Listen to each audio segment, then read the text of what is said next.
boa noite. Na antiguidade, eles eram os bufões. Na Idade Média, eram os bobos da corte. Ali pelos séculos XV e XVI, se personificaram no Arlequim da comédia dell'arte. E somente no século XIX se tornaram o palhaço tal como o conhecemos hoje, com nariz vermelho, macacão colorido e sapatos enormes. Vida de palhaço é o tema de hoje do Opinião Pernambuco. Participam do nosso programa Ulisses Dornelas, o palhaço Chocolate, Boris Trindade Júnior, o palhaço Tapioca, e Manuel Ramos, o palhaço Biliro. Você também pode participar da Opinião Pernambuco enviando perguntas e comentários para o e-mail opiniãotvu@gmail.com, para as redes sociais Twitter e Facebook e para o telefone 3423-6836. Lembrando que estamos ao vivo também no site da Rede Nacional de Pesquisa, a RNP. O endereço é video.rnp.br. Boa noite. Boa noite. Muito obrigada pela presença de vocês hoje aqui no Opinião Pernambuco.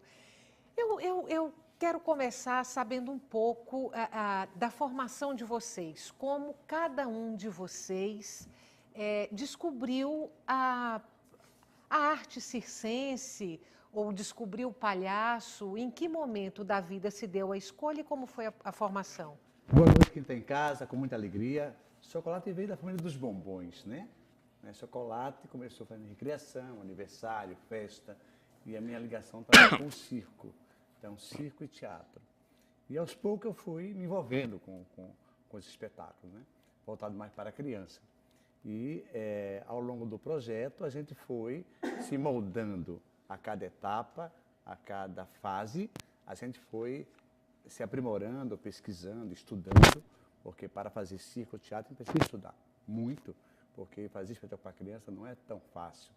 Então, aos poucos a gente foi ganhando espaço, experiência, né, e conquistando os corações das crianças de Pernambuco e do Nordeste. Quando você fala em circo, é circo lona, circo itinerante, não? Perfeito. Eu tenho uma passagem pelo Circo Lona, né?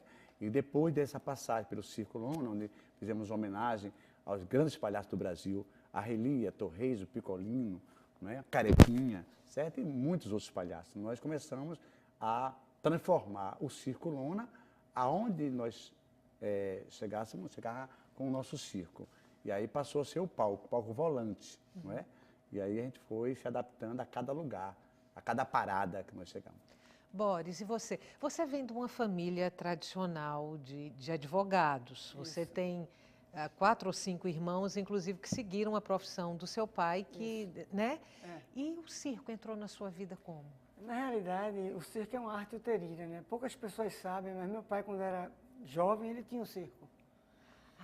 E como meu pai veio de uma família muito humilde, passou dificuldades, então esse circo era no quintal da casa dele, era um circo tomara que não chova, e a entrada era aquela, porque antigamente, eu posso dizer isso porque eu já sou velhinho, eu tenho 51 anos, né?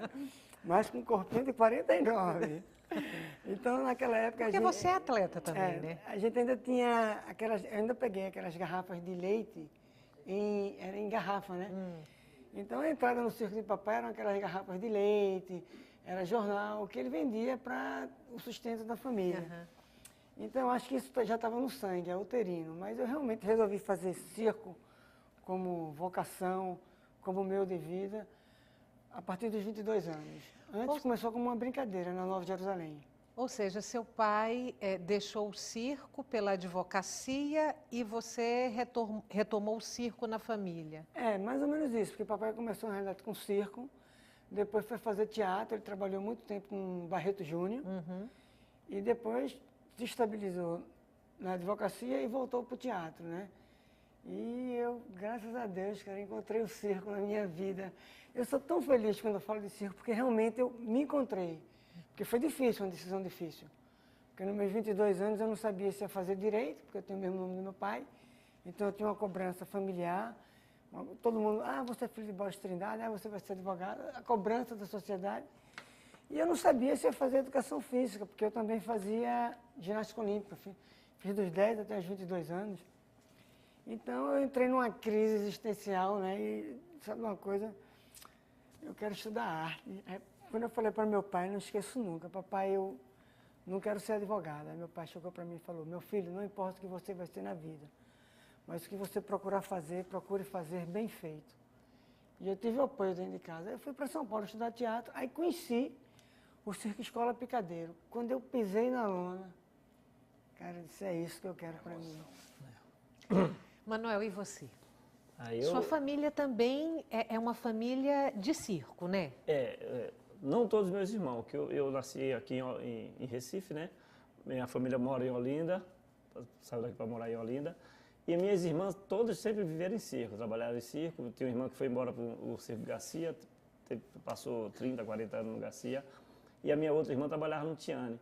Quando ela se casou com um rapaz que trabalhava no circo do Bartolo, eles se casaram e me levaram com ele. Eu tinha uns 12, 13, 16 anos, fui embora com ele e até hoje a minha vida é circo. Então, Mas você já era palhaço na adolescência, não? Quando entrou nunca, no circo? Nunca. Eu não fazia nada em circo. Aham. Eu trabalhei em circo mais com vendas, trabalhei como vendedor, eu vendia pipoca lá, mas tinha vergonha de estar no picadeiro, morria de vergonha. Até que um dia, quando eu fui para o Circo Garcia com meu cunhado, que ele trabalhava no Circo Menor, depois foi para o Circo Garcia, e lá eu trabalhei como fotógrafo, que naquela época a gente batia foto e saía vendendo um binóculozinho, né, que era do público.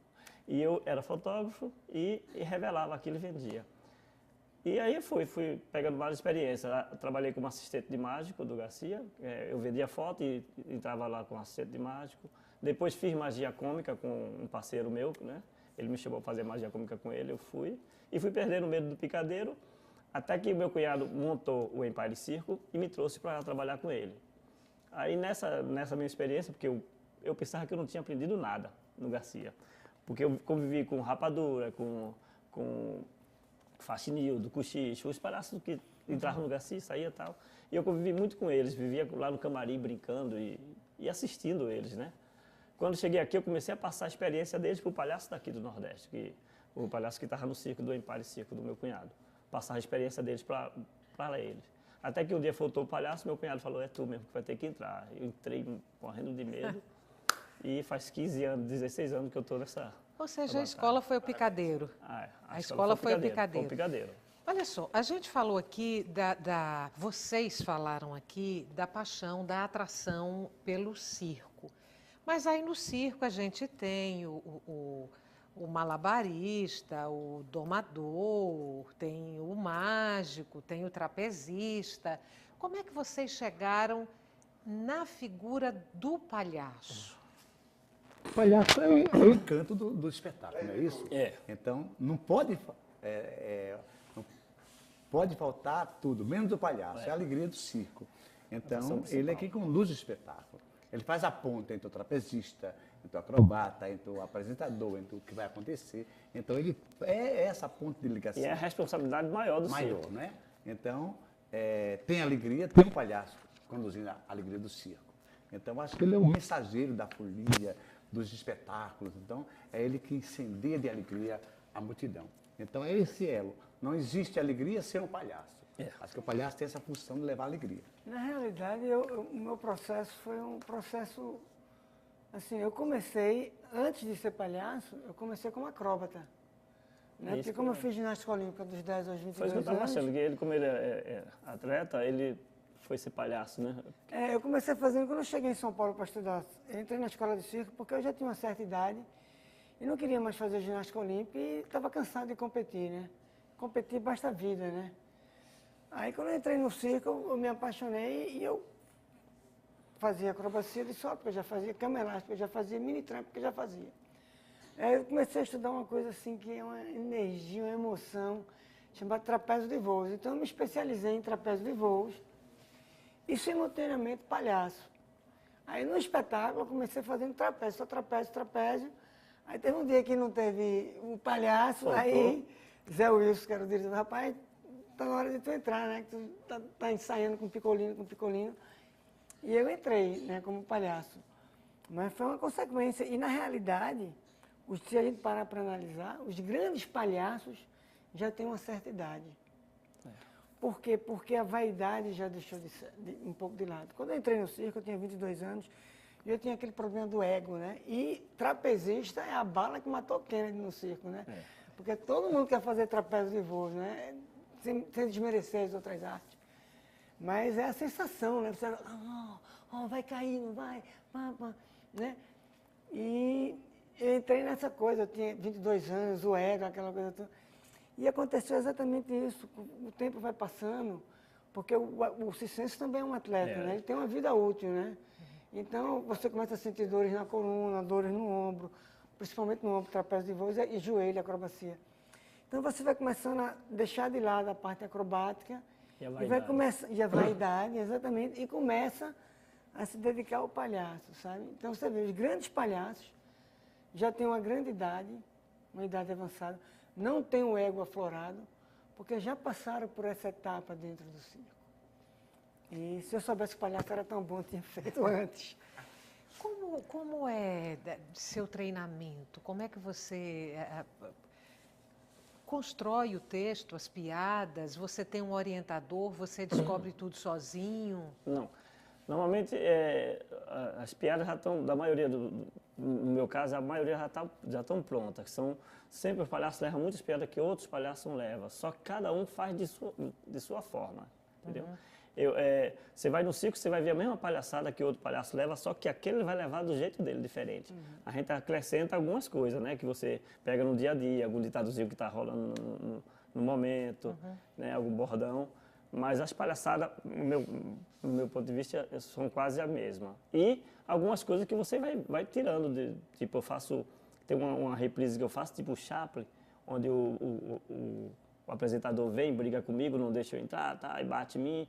Aí eu fico lá chorando, vê uma criança, me entrega uma flor. É bem legal essa mensagem que a gente faz no circo. Isso aí você vai... Eu peguei de um palhaço lá de São Paulo, adaptei um pouco para cá, fiz do meu jeito, que ele faz 2 palhaços, e eu faço eu e o apresentador. Já mudou um pouco. E aí vai comentando desse jeito. A gente tem um trechinho muito curto, são 40 segundos, se eu não me engano, de você se apresentando no circo, que está lá em Paudalho, agora você falou, né?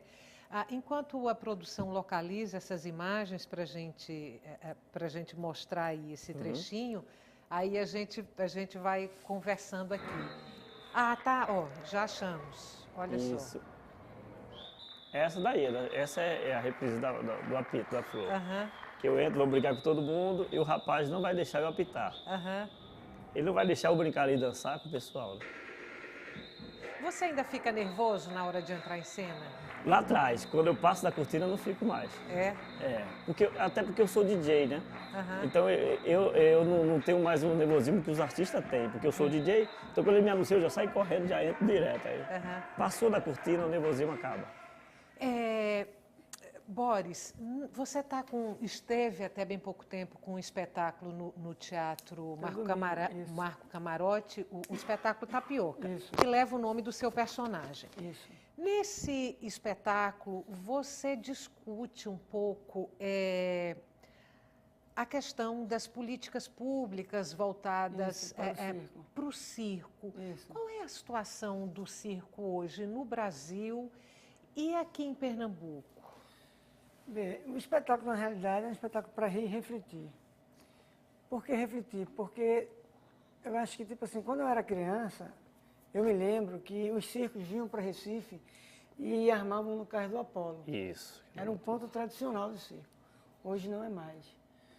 Aí eu pergunto, os circos quando vêm para Recife, se não for um circo grande, ele não tem um terreno. Porque os terrenos que a gente tem, de uma maneira geral, são privados, não é? Então a gente não tem terrenos públicos para circos de pequeno e médio porte. Então o espetáculo fala exatamente isso, da falta da ausência de espaços. Você constrói campo de futebol, você constrói shopping, você constrói cinema, praça, mas você não tem um local, um terreirão para o circo, independente do porte desse circo. Então o espetáculo também fala sobre isso, né? Porque, por exemplo, muita coisa, tivemos alguns avanços em políticas públicas e também tivemos alguns retrocessos. Por exemplo, o Funcultura é um avanço, o Carequinha é um avanço, Mas um retrocesso aqui em Pernambuco, por exemplo, nós tínhamos o Prêmio Cascudo, que é uma homenagem a um palhaço, né, que morreu. Criou-se o Prêmio Cascudo. Teve a primeira edição e não tem mais do Prêmio Cascudo. Por que Quem não dava tem esse mais? prêmio? Era a prefeitura? Fundarp. A Fundarp. Era o governo do Estado. Então, do mesmo jeito que é doloroso a classe conquistar, mais doloroso é você perder o que você conquistou. Né? Então, acho que o espetáculo ele fala disso, essa falta de ausência, porque quando a gente fala de circo, a Chocolate falou muito bem, a primeira imagem que vem na minha cabeça é palhaço, pipoca, algodão doce e a lona. Né? Mas se a gente parar para analisar, hoje em dia você tem muitos espetáculos dentro dessa linguagem circense em teatros, né? Que a gente chama técnicas clownescas. Né? Mas o circo, como lona, quando a gente fala lona, vamos referir à lona americana, porque a lona americana é exatamente essa lona que a gente tem, só que ela é como se fosse um plástico, não é plástico, mas é lona. Porque antigamente a lona ela era fabricada manualmente. Né? Era lona de... Estopa, saco de... e você de pintava, saco encerado. encerado com parafina líquida. Né? E a lona americana, essa lona como a gente conhece. Mas o que está acontecendo é isso, a gente vai terminar perdendo essa estrutura física de lona, porque a gente não tem mais espaços. Não tem na legislação municipal nada que proteja um espaço, por exemplo, para a instalação de circos, e aí a permanência desse modelo de apresentação, de espetáculo? Olha, eu queria até parabenizar esse programa, porque está tocando num assunto lúdico, né, que é o palhaço, e por detrás desse palhaço toda uma realidade que as pessoas não conhecem, porque é um universo circense. A única lei que existe, que é uma lei federal, que garante ao filho do circense escolas para onde ele for. Porque como o circense é itinerante, isso é uma lei, inclusive, da época da ditadura militar. Então, os filhos de militares tinham direito, porque o militar viajava muito. Quando ele chegava, era garantida a vaga na escola. E essa vaga também é garantida para os filhos dos circenses, na teoria. Na prática, nem tanto. Mas essa lei existe. É a única que eu conheço, é uma lei federal. Lei estadual e lei municipal eu não conheço. E tem uma que foi proibido o animal no circo, né? A gente vai fazer um intervalo curtinho, volta daqui a pouco para continuar essa conversa. O tema de hoje do Opinião Pernambuco é Vida de Palhaço. Você pode participar desse programa mandando perguntas e comentários para o nosso telefone, para o nosso Facebook, para o nosso e-mail, para o nosso Twitter. A gente volta já.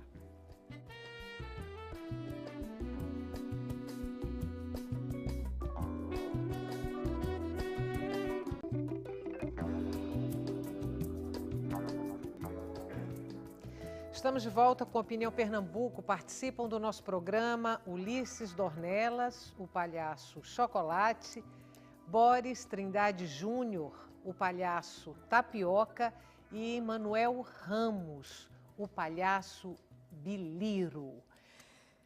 Ulisses, ou Chocolate, falávamos há pouco de um problema do Recife e que muito provavelmente é um problema nacional, que é essa falta de espaço para os circos se instalarem.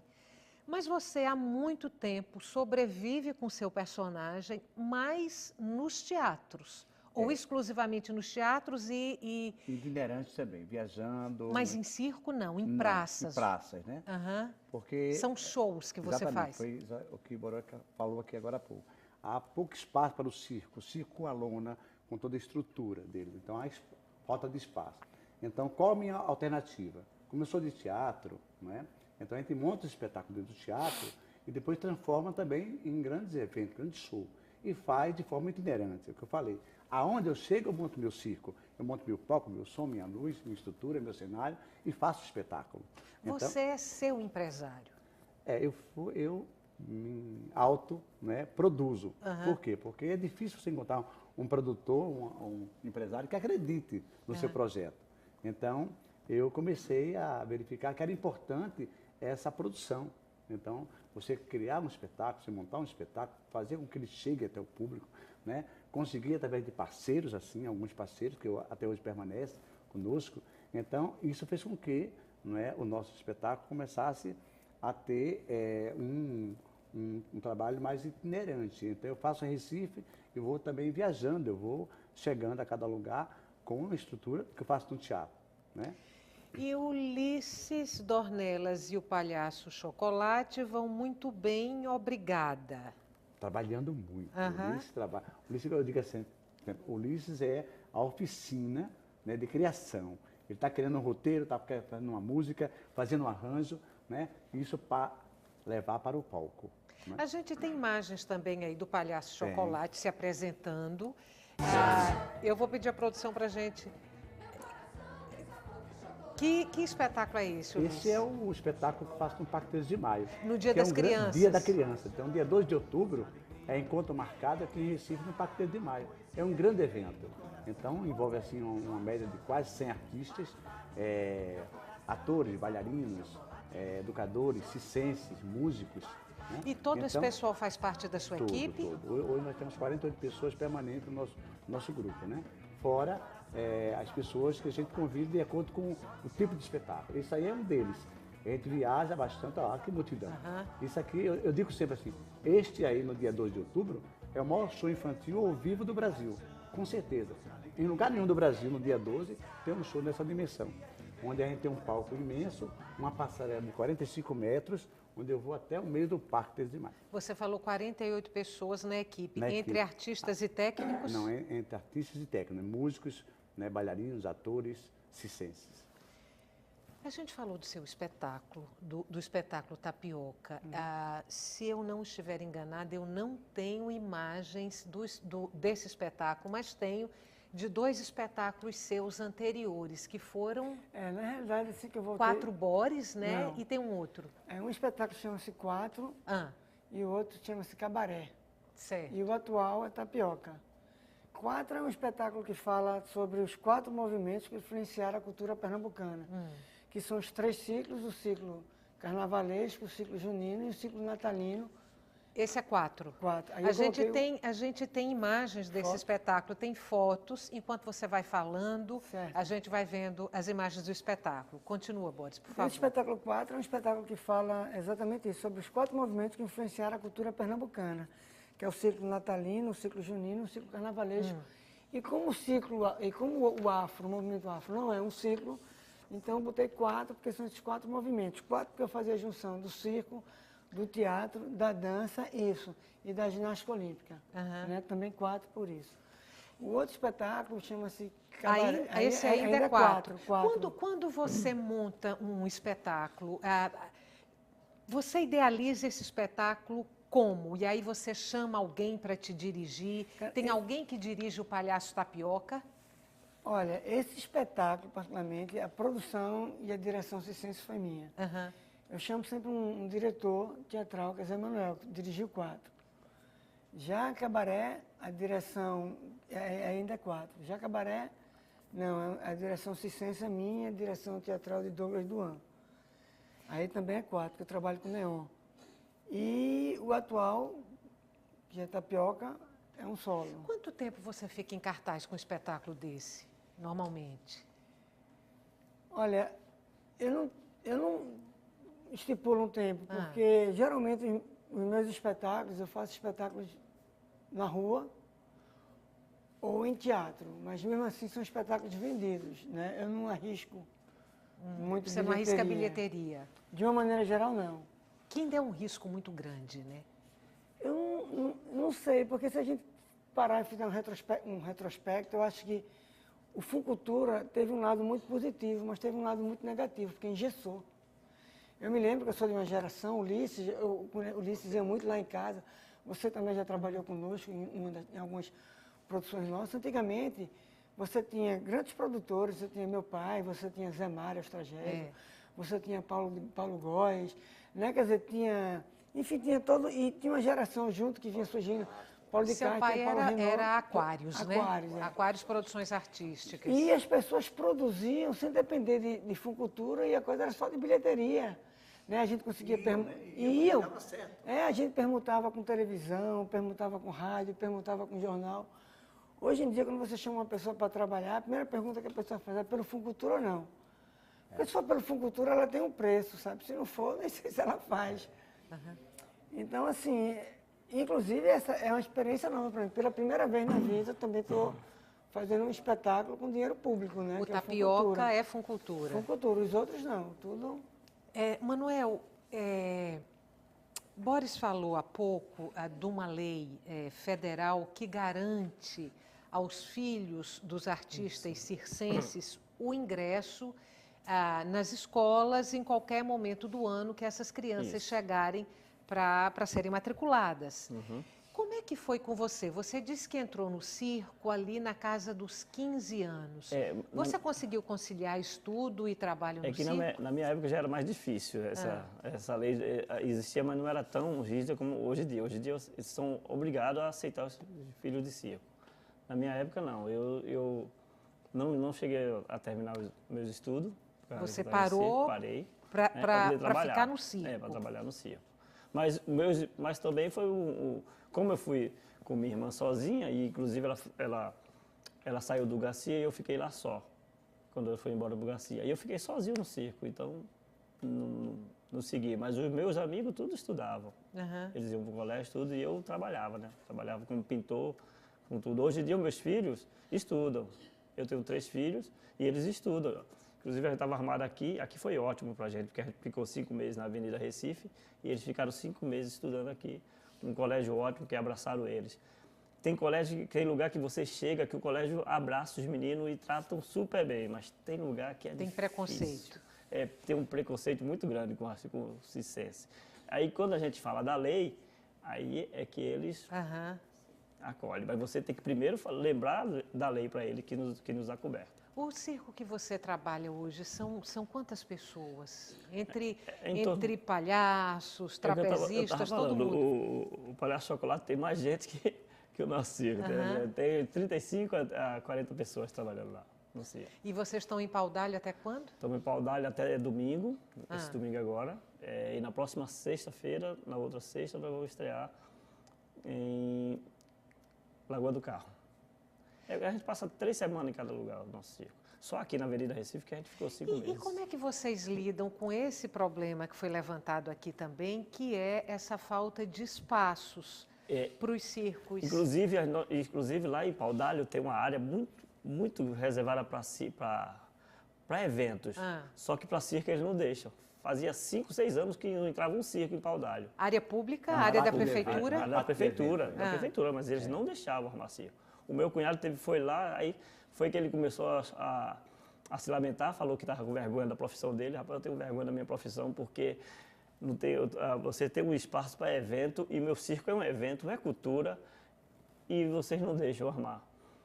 Aí ele, mas ali não pode armar, ali é só porque tem um palco armado lá e não tem nada, não tem evento nenhum na cidade. Vai ter um agora, Paudalho Criança, mas é em novembro. E o ano todo fica sem nada, só quando vai bandas cantar lá é que eles cedem. Né? E agora a área é linda, é toda cimentada, toda bem cuidada e tal. Aí quando meu cunhado chegou em casa, ele recebeu o telefonema do vice-prefeito lá ligando para poder levar o circo para lá. Aí liberou. Mas primeiro ele teve que chorar. Parabéns, prefeito. E ele teve que pedir. E os enfim que eles pedem, né? Que é o alvará de prefeitura, o corpo de bombeiros, isso tudo tem que ter o CREA. Meu cunhado apresentou tudo para ele, foi que ele ligou e liberou para a gente. Me diga uma coisa, o palhaço no teatro está na moda? Olha, eu tenho ouvido já essa expressão, que virou moda, né? Mas não sei se a palavra certa é nova ou é novidade, né? Porque essa coisa da técnica chapelianas ou técnicas clownescas é uma coisa que está vindo, né?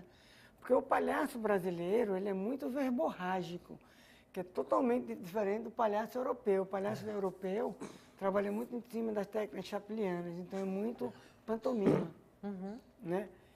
Mas eu cresceram muito, né? E, inclusive, assim, eu tenho visto as oficinas, eu tive a oportunidade de dar oficinas sou muito relutante para dar oficina de palhaço, mas eu dei uma para um grupo fechado e dei uma no Festival de Inverno de Garanhuns que bombou. Ah, que bom. Olha só, eu vou fazer um parêntese aqui, uma pausa para trazer para vocês algumas perguntas dos telespectadores. Tem a de Fernando Alvarez, da Boa Vista. Ele parabeniza o programa pela escolha do tema e gostaria só que o grande palhaço Chaveco fosse citado. Trata-se de um grande artista. Você me falou que num determinado espetáculo você fez homenagens a alguns palhaços, você também, nesse espetáculo Tapioca. Que palhaços vocês homenagearam já ao longo da carreira de vocês e por que escolheram esses palhaços para serem homenageados? Chaveco, um abraço, é meu amigo do coração, certo? É um palhaço voltado assim para o pastoril, certo? Um lindo seu trabalho. Lindo. Certo? Lindo. Certo? E, olha só, eu tenho uma referência de os palhaços, né, que me encantaram na minha infância, como Torresmo, a Relia, Carequinha, né, e até o Picolino, que foi seu mestre, né? Grande Picolino. Quer dizer, nós fizemos homenagem aos grandes circenses do país, né? Então nós montamos um espetáculo que era o Circo do Chocolate em homenagem aos grandes palhaços. Então nós fizemos esse espetáculo, correu o Brasil quase todo. E aí foi muito bem aceito, a gente levava a linguagem do circo para lá. Só que ao longo do projeto eu uni, certo? Circo, teatro, dança e música, né? As 4 linguagens a gente colocou dentro do teatro. Então, este é o espaço que nós abrimos para. Já que não é espaço para o circo, eu corri para o teatro, para que minha formação é cênica.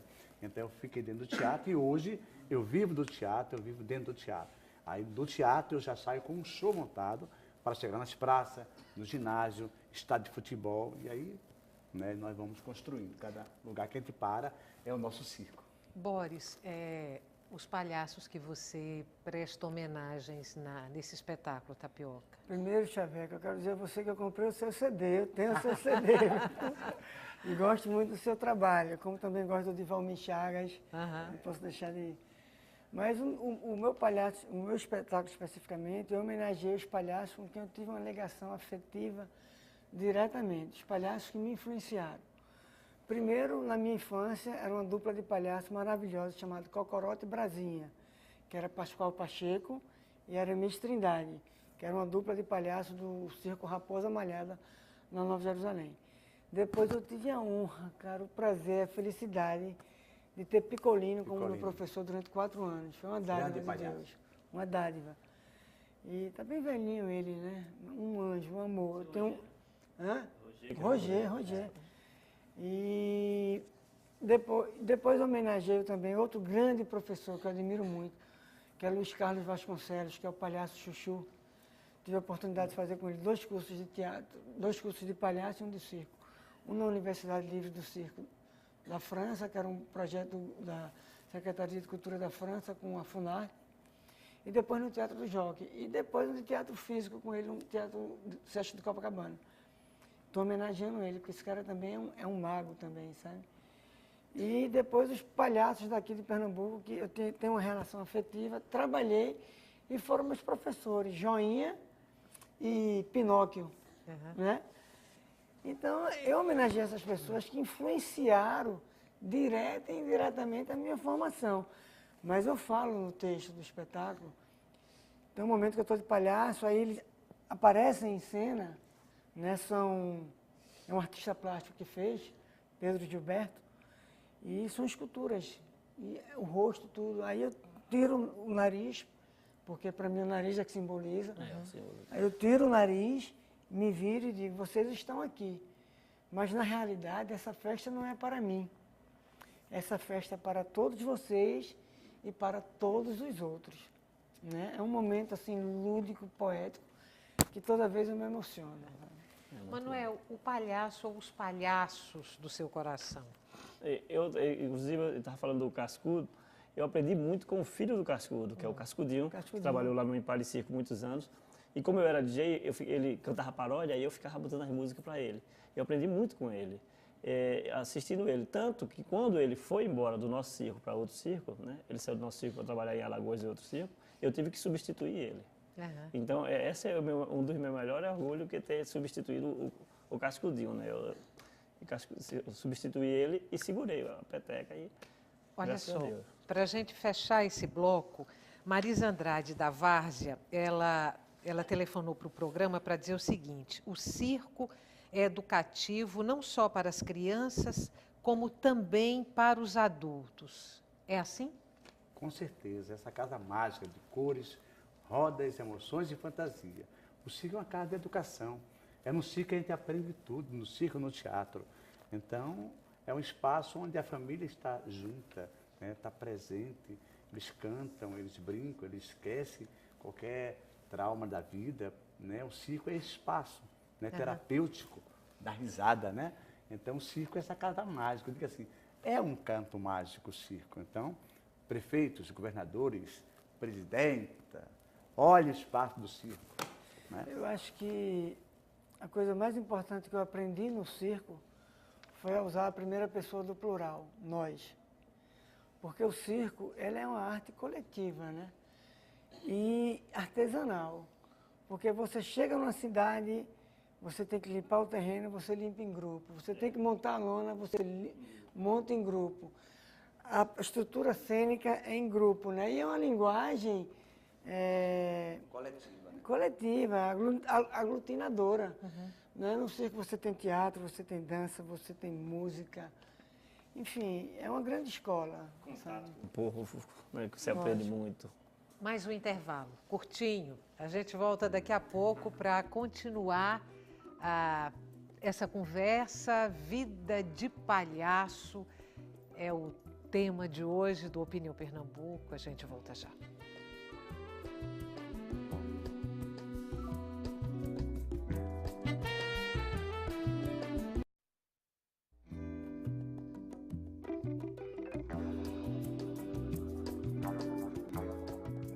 Estamos de volta com Opinião Pernambuco, Vida de Palhaço é o tema de hoje do nosso programa. Participam Ulisses Dornelas, o palhaço Chocolate, Boris Trindade Júnior, o palhaço Tapioca e Manuel Ramos, o palhaço Biliro. Boris, eu vou mostrar aqui o cartaz do seu espetáculo Tapioca, que terminou a temporada no Marco Camarote, mas você vai se apresentar ainda. Agora no Arraial e Deixa eu no mostrar festival. aqui o cartaz do espetáculo. Na realidade, esse espetáculo Tapioca, nós fizemos temporada no Teatro Marco Camarote. Estamos fazendo agora no Teatro Arraial, ali na Rua da Aurora. Já em temporada lá no Arraial? Dia 5 e 6, 12 e 13. E dia 8 e dia 9 de novembro nós estamos encerrando o Festival de Circo, no Dona Lindu. Olha só, a gente não falou aqui ainda sobre um outro braço da atuação do palhaço, que é essa atuação, digamos, terapêutica, mas aí em hospitais. Vocês já tiveram essa experiência? Quando começa essa experiência no Brasil? Que resultados vocês veem nesse tipo de trabalho? Estela, eu tenho experiência muito particular. Eu trabalho muito ligado ao NAC, ao IMIP, algumas instituições assim. E eu vejo que o sorriso, sabe, é uma coisa assim fenomenal. Então, às vezes a gente vai fazer um show num espaço desse, a criança está lá, sabe, quando a gente entra, é aquela festa, tem os doutores da alegria, que fazem um trabalho maravilhoso, né? A gente entra e consegue tirar daquela criança, daquele adolescente, um sorriso, os olhos brilham, certo? A alegria, certo? E isso, comprovadamente, já foi analisado que a alegria, de que o sorriso faz bem à saúde. Então, sorrir é fundamental. Então, levar alegria, um momento de dor, de tristeza, nesses lugares assim, é importante. Então, o hospital, a gente tem sempre que estar levando nossa energia positiva e alegria. A função do palhaço é fundamental, é terapêutico, como você falou. Eu sempre falo para as pessoas que eu sou besteurologista, né? E, assim, tive a oportunidade de conhecer o fundador do Doutores da Alegria, lá no Rio de Janeiro. Fizemos uma vivência, na época eu trabalhava numa instituição chamada Afroregra, ele teve a oportunidade de dar uma formação. Ganhei dele o livro autografado, o filme também. Mas tem um cara que também eu acho que é muito importante a gente falar, chamado Pat Adams, que é a terapia do amor. E eu acredito que... Foi feito um filme, né, com a tem história um filme, dele. né? E eu acho que o riso transforma, sabe? Transforma de uma forma... E eu tenho experiência, assim, sempre que me chamam, eu sempre vou, sabe? E nunca cobro, sabe? Porque é o mínimo que eu posso fazer, sabe? Ver uma criança sorrir, para mim, não tem preço, cara. Olha só, eu não sei se é um mito, mas dizem que por trás de um palhaço alegre, feliz, há sempre um homem triste. intérprete triste, uma pessoa triste. É verdade? Bom, eu sou feliz demais, né?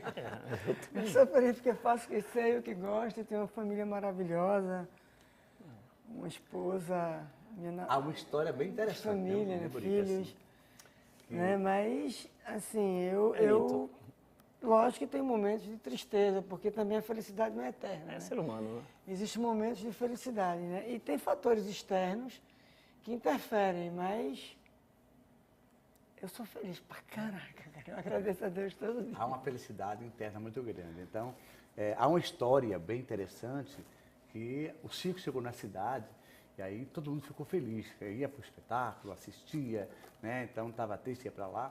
E certa noite, o palhaço ao sair do circo foi para casa, ficou triste, né? E chegando em casa, tomando banho, lembrando, né, do espetáculo, e bateu a tristeza, né, no palhaço. No dia seguinte ele volta para essa função e mais alegria, mais festa. Aí ele resolveu ir num psiquiatra, num psicólogo. E lá chegando, disse, olha, eu estou ficando triste porque eu chego em casa, não consigo dormir, tal. Aí o psiquiatra olhou para ele, olha, você vai ao circo, vai alegrar, vai lá que lá é só alegria. Isso assim, doutor, esse palhaço que está alegando sou eu. É interessante. Né? Interessante. Olha só, e mulheres nessa profissão? No seu circo tem mulher na função de palhaço? Não, no nosso circo não. Tem aquela mulher que, ela não é a função do palhaço, mas ela entra como palhaço, como se fosse o clown, o mestre de cena, né? Sempre, porque o palhaço circense, ele tem reprises que necessita de mulheres, né? Fazer algumas palhaçadas, que faz uma pensão de dona Estela, uma palhaçada que a mulher lá é dona de uma pensão e o palhaço vai entrar, então necessita dessa mulher. Então, nesse caso, ela vai ser o mestre de cena, né? Mas como palhaço... Não, tinha a mulher do Tiriri, que era uma grande mestre-cena, né? Tanto é que no DVD você vê que quando ele perdeu ela, ele se perdeu um pouco, né? Quando ela deixou de ser mestre-cena. Mas você fez uma Mas pergunta... hoje você tem algumas figuras, Pipoquinha, Fábio Marinho, que é um palhaço legal, ela brinca demais, ela canta, ela interpreta, mas tem no sim. é circo, uma atriz. Você fez uma pergunta interessante, porque no circo mesmo tradicional, eu tenho 51 anos, eu nunca vi uma palhaça. Também não. As palhaças que eu vejo são em teatro. Aham. Por exemplo, tem... A minha esposa é palhaça, né? Gerlane. E ela é uma excelente palhaça da Companhia Dois em Cena. E tem Paulinha também, que é palhaça. Tem as meninas dos Doutores da Alegria. Mas no picadeiro mesmo, no pó de serra mesmo, né? Porque Só aquela que entra no táxi, né? Que seria um táxi maluco. eu nunca vi. Não seja palhaço. Nunca vi uma palhaça de circo tradicional. E eu sou muito tradicional, sabe? Tanto é que eu só uso a cor vermelho, branco e preto, que é uma coisa tradicional do circo. E não me lembro mulher palhaça. Já vi, tipo assim, fazendo um apoio, né? A lavadeira. Vai fazer um apoio. A lavadeira não, a pensão, né? São duas estrelas. Pensão. No táxi maluco, entrou uma velha, uma mulher. A lavadeira, 2 palhaços até vestidos de mulher fazendo. Nunca vi. Vocês falaram há pouco no palhaço Carequinha. Citaram alguns palhaços brasileiros e citaram o Carequinha. O bom menino não faz pipi na cama. O Carequinha foi o primeiro palhaço brasileiro que saiu da esfera do circo e foi para uma mídia maior, um nicho de mercado maior. Disco, ele tinha discos. Exatamente. Mas Carequinha, ele foi um dos pioneiros. Não foi o pioneiro, foi um dos. Mas ele teve assim, a ousadia de gravar com o Altamir de Carrilho, grandes arranjos, grandes músicos, e fez assim, músicas assim, que até hoje está na nossa memória, né? Ontológicos, né? Então, o Carequinha saiu na frente. E ele teve a felicidade também de levar o seu trabalho para a televisão. Certo? Então, ele foi de vanguarda na época. Eu acho que tem também um cara muito importante, que é o Piolim, que tanto é na Semana Piolim de Arte também. Moderna. A Semana de Arte Moderna também foi no circo, né? E Piolim era um cara que despontava de uma mídia, para a época, né? Estou falando de Semana de Arte Moderna. Que também, mas em relação à mídia eletrônica, eu acho que foi Carequinha. Tanto é que eu tenho uma música dele, eu tenho um CD. O Bom Menino. O Bom Menino. Até não faz hoje, pipi, né? Nossa. Jonalto Andrade, da Várzea, ele ligou para o programa para dizer: o circo é um mundo mágico. Infelizmente, há poucos hoje em dia. A gente tem isso quantificado, aproximadamente quantos circos hoje no Brasil, circos brasileiros? Hoje está difícil por falta de Espaço, né? Então, aqui no Nordeste mesmo, dificilmente você vai ver circos. Né? Pro lado de São Paulo, ainda tem esses espaços para circo, mas não são tantos como antes, né? Mas tem poucos circos. Esse que você trabalha... Vamos assim, tem poucos, entre aspas, né? É porque não separa. Tem muita gente ganhando projeto e botando circo. Só que está sem espaço de trabalhar e está com o circo parado, não está condendo. Esse circo que você trabalha, você disse que ele percorre somente o Nordeste. Só no Missão Nordeste. Tem 12 anos que nós estamos aqui no Nordeste. E as escolas de circo? Você fez uma pergunta crucial. Porque, na realidade, no Brasil, eu fiz escola. Tive a oportunidade de fazer 2 escolas. Foi a Picolino, 4 anos em São Paulo. Picolino não, perdão. Picolino foi meu professor. Picadeiro. 4 anos. Zé Wilson, um pai, uma pessoa maravilhosa. E a Escola Nacional de Circo, no Rio. Mas a Escola Nacional de Circo é uma escola reconhecida. Olha que contraponto. É uma escola que é reconhecida pelo Ministério do Trabalho, mas não é reconhecida pelo MEC. Até hoje, nenhuma escola de circo no Brasil tem a chancela do MEC. Nenhuma. Né? E a maioria das escolas de circo são oriundas de projetos sociais. E há uma justificativa para isso? Por que as escolas de circo não são aceitas pelo MEC? Pela grade curricular. A grade curricular. Tem que ter exigências de algumas cadeiras, algumas disciplinas. A Escola Nacional de Circo Porque são não está dentro também das artes cênicas, né? Hoje eles tentaram juntar, né? Circo e teatro, né? Eu lembro que isso foi uma luta de Luiz Olimestre no Rio.